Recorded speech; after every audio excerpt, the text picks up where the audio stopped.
கடந்த ஆண்டு அக்டோபர் 7ஆம் தேதி ஈரான் ஆதரவு நிலைப்பாட்டை கொண்ட ஹமாஸ் தீவிரவாதிகள் இஸ்ரேல் மீது தாக்குதல் நடத்தினர். இந்த தாக்குதலில் ஆயிரக்கணக்கான இஸ்ரேலிய மக்கள் கொல்லப்பட்டதாக கூறப்படுகிறது.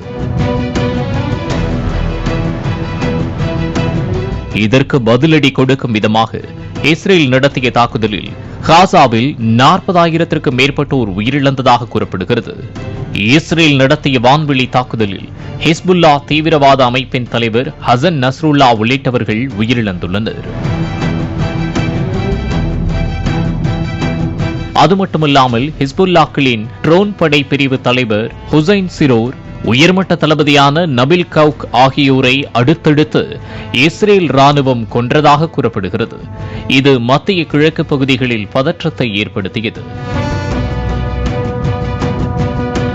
லெபனான் மீதான தாக்குதலை கைவிடுமாறு ஐநா முதல் பல சர்வதேச நாடுகள் வற்புறுத்தியும் தாக்குதலை கைவிடாமல் இஸ்ரேல் தரைவழி தாக்குதலை தொடங்கியது. கடந்த 2 நாட்களாக லெபனான் மீது இஸ்ரேல் நடத்திய கொடூர தாக்குதலில் பலர் பலியானதாக கூறப்படுகிறது.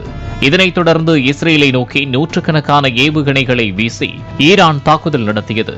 வானில் பட்டாசு வெடிப்பது போல ஏவுகணைகள் சீரிய காட்சிகள் சமூக வலைதளங்களில் பரவி அதிர்ச்சியை ஏற்படுத்தியது.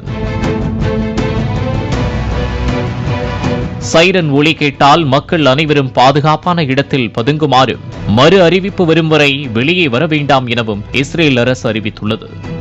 ஈரானின் தாக்குதலை பல நாடுகள் கண்டித்துள்ள நிலையில் ஈரானின் தாக்குதலை சமாளிக்க இஸ்ரேல் ராணுவத்திற்கு உதவிட வேண்டும் என அமெரிக்க ராணுவத்திற்கு அதிபர் ஜோ பைடன் உத்தரவிட்டுள்ளார். தாக்குதலில் பாதிக்கப்பட்ட லெபனானிற்கு ஆதரவாக ரஷ்யா குரல் கொடுத்துள்ளது.